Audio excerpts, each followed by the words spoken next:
ভাগ্যে যেন ভালো কিছু আল্লাহ লেখেন, আপনার নসিবে যেন ভালো কিছু আসে, আপনার রিজিকে যেন আল্লাহ বরকত দান করেন, এর জন্য বেশ কিছু আমল আমরা কোরআন হাদিসের আলোকে বলতে পারি, সাজেশন দিতে পারি। বরকত যদি চান, এক নম্বর হলো ঈমান এবং তাকওয়া লাগবে। আল্লাহ বলেছেন ওয়ালাউ আন্না আহলাল কুরআন আমানু ওয়াত্তাকাও লাফাতাহনা আলাইহিম বারাকাতিম মিনাস সামা।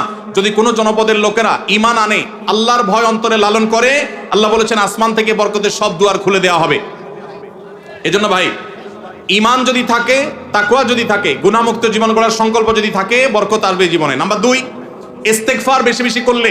আল্লাহ বলেছেন সূরা নূহের মধ্যে, যদি কেউ ইস্তেগফার করে, নূহ আলাইহিস সালাম তার জাতিকে বলেছেন ফাকুলতু আস্তাগফিরু রাব্বাকুম ইন্নাহু কানা গাফফারা ইউরসিলিস সামাআ আলাইকুম মিদরারা ওয়া ইউমদিদুকুম বিআমওয়ালিন ওয়া বানিন ওয়া ইয়াজআল লাকুম জান্নাতিন ওয়া ইয়াজআল লাকুম আনহারা।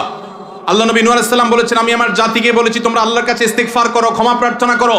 বেশি বেশি ইস্তেগফার করলে আল্লাহ তাআলা রিজিকের মধ্যে বারাকা দিবেন, অভাব দূর করবেন, সম্পদে এবং সন্তানে আল্লাহ তাআলা বরকত দান করবেন। তাহলে 2 নম্বর আমল হলো ইস্তেগফার করা, রিজিকে বরকত হবে ইনশাআল্লাহ। নাম্বার 3, শুকর আদায় করা। আল্লাহ বলেছেন লা ইন শাকারতুম লা আযীদান্নাকুম।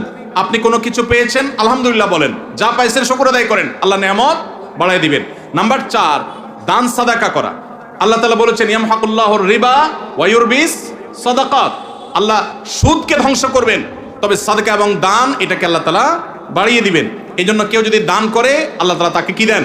বরকত দান করেন তার রিজিকে। তারপরে 5 নম্বর হলো আত্মীয়তার সম্পর্ক রক্ষা করা। নবীজি সাল্লাল্লাহু আলাইহি ওয়াসাল্লাম বলেছেন মান সাররাহু আন ইউবসাতা লাহু ফি রিজকিহি আও ইউনসালাহু ফি আসারিহি ফালিয়াসিল রাহিমা। যে ব্যক্তি চায় তার আত্মীয়তার সম্পর্কে, যে ব্যক্তি চায় তার হায়াতে বরকত হোক, তার রিজিকে বরকত হোক, সে যেন আত্মীয়তার সম্পর্কের সাথে সম্পর্ক ভালো রাখে, আত্মীয়দের সাথে, অর্থাৎ রক্ত সম্পর্কে আত্মীয়দের সাথে যেন সম্পর্ক কানেক্টেড রাখে, বিচ্ছিন্ন না করে, তাহলে তার রিজিকে এবং হায়াতে বরকত হবে। সর্বশেষ আরেকটা আমল বলতে চাই, সেটা হলো খাবারের ক্ষেত্রে একত্রিত হয়ে বসে খাবার খাওয়া। এই সুন্নাত আমাদের সমাজ থেকে বিদায় হয়ে গেছে, আমরা অনেকে জানি না। আবু দাউদের একটা হাদিস বর্ণিত হয়েছে, নবীজি সাল্লাল্লাহু আলাইহি ওয়াসাল্লামের কাছে এক ব্যক্তি বললেন, হে আল্লাহর রাসূল, আমরা খাই কিন্তু অনেক খাওয়ার পরেও পরিতৃপ্ত হই না, পেট ভরে না, খাবারের চাহিদা পরিপূর্ণ মিটে না, কারণটা কি? নবীজি সাল্লাল্লাহু আলাইহি ওয়াসাল্লাম বলেছেন তোমরা সম্ভবত আলাদা আলাদা প্লেটে খাও, আলাদা আলাদা সিঙ্গেল খাও। তখন নবীজি সাল্লাল্লাহু আলাইহি ওয়াসাল্লাম বলেছেন তোমরা সবাই একসাথে খানা খাবে, আল্লাহ তাআলা তোমাদের খাবারে বরকত দান করবেন।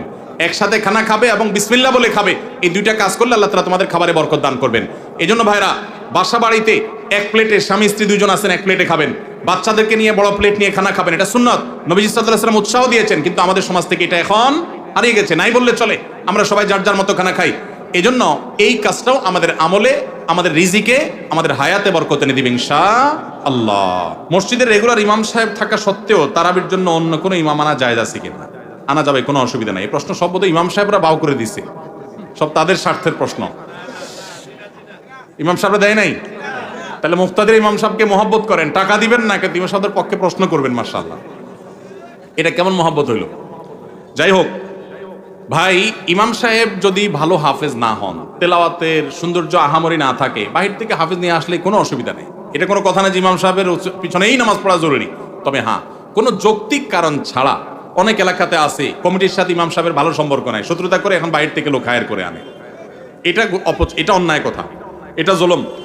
যার পিছনে নামাজ পড়বেন তার প্রতি আপনার যদি এতটুকু শ্রদ্ধাবোধ না থাকে, তাহলে অবশ্যই সেটা অনুচিত কাজ, সেটা গর্হিত কাজ। এজন্য এটা করা জায়েজ হবে না। সুদে টাকা লাগায় এমন ব্যক্তি সমাজে বিচার করে, তার বিধান কি? সুদে টাকা লাগায় এই রকম আসামি থাকলে তার নিজেরই তো বিচার করা উচিত। সে আবার কিসের বিচার করবে? মুসলমানদের সমাজে হারামখোররা কখনো বিচারকের আসনে বসতে পারা উচিত না। মুসলমানদের উচিত এগুলোকে সতর্ক করা, এগুলোর ব্যাপারে সতর্ক থাকা। আল্লাহ আমাদেরকে তৌফিক দান করুন। যে সমস্ত মানুষ হারামের সাথে খুল্লম খোলা সম্পর্ক, মুসলমানদের সমাজে কিভাবে তাদেরকে বিচারক হিসেবে ডাকেন? আর ভালো মানুষের কি অভাব পড়ছে এলাকায়? সুদখোর ছাড়া ভালো মানুষ কি নাই এলাকায়? তাহলে কেন সুদখোরকে দিয়ে বিচার করতে হবে?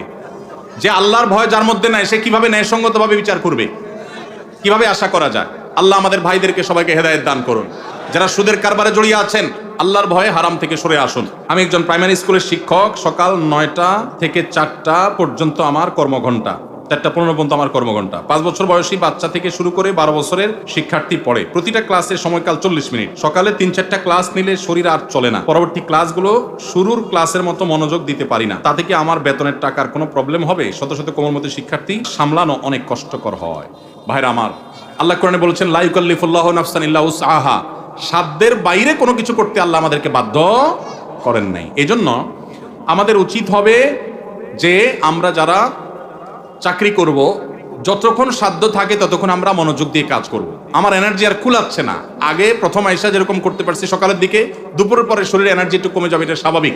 এর কারণে ইনশাল্লাহ আপনি আল্লাহর কাছে পাকড়াও শিকার হবেন না। যদি আপনি ইচ্ছাকৃত গাফিলতি করেন, মোবাইল টিপাটিপি করে সময় নষ্ট করেন, বাচ্চাদের ক্লাসে দেরিতে যান, তাহলে সেজন্য আল্লাহর কাছে জব দিয়ে করা লাগবে। কিন্তু আপনার এনার্জি কমে গেছে, প্রথম ক্লাসের মতো মনোযোগ আর ধরে রাখতে পারছেন না, এর কারণে আপনি গুনাহগার হবেন না।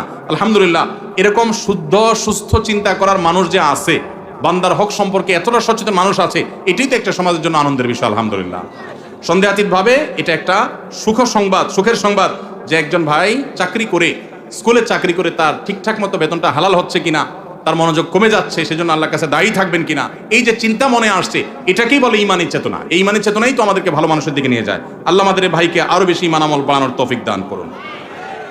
সর্বশেষ প্রশ্ন, আইডি কার্ড ও পাসপোর্ট বানানোর কাজ করা হালাল নাকি হারাম? আইডি কার্ড বা পাসপোর্টের কাজ, অর্থাৎ কারোর আইডি কার্ড পাসপোর্ট লাগবে, সেটার জন্য কাগজপত্র রেডি করলেন, অনলাইনে ফর্ম ফিল আপ করে দিলেন, এসব কাজ করে আপনি ফি নিলেন, এটা জায়েজ আছে। কিন্তু আপনি আইডি কার্ড এবং পাসপোর্ট অবৈধ উপায়ে যেটা পাওয়ার কথা না সেটা পাওয়াই দিবেন, যেটা 10 দিনে পাওয়ার কথা সেটা 5 দিনে পাওয়াই দিবেন, এই রকম করে যদি আপনি অফিসারদের সাথে তলে তলে লিঙ্ক করে ঘুষের লাইন করে আর ক্লায়েন্টের কাছ থেকে টাকা নেন, তাহলে সেই উপার্জন আপনার হারাম। কথা কি বুঝাতে পারছি? একটা হলো যে আপনার একটা দোকান আছে, কম্পিউটার দোকান আছে, নেট সার্ভিস আছে, আপনি অনলাইনে ফর্ম ফিল আপ করে দিলেন, কাগজপত্র আগায় যোগায় দিলেন, এটার জন্য ফি আপনি 2000 4000 আপনি নিতে পারবেন। কিন্তু আপনি ক্লায়েন্টের কাছ থেকে অতিরিক্ত টাকা নিয়ে ওই পাসপোর্ট অফিসার, এনআইডি কার্ডের ওই অফিসারে আপনি ঘুষ দিলেন, দিয়া আপনি কাজটা করে আনলেন, এই ঘুষের কারবার করে অবৈধ কাজ করলেন, দেরির কাজ আগের করাইলেন, লাইন ব্রেক করাইলেন, নানামুখী যে শয়তানিগুলো আমাদের দেশে হয়, অবৈধ কাজ হয়, এগুলোর জন্য যদি টাকা লেনদেন করেন, তাহলে আপনার এই ব্যবসা হালাল হবে না। আজ এত টাকা কালেকশন করা হলো,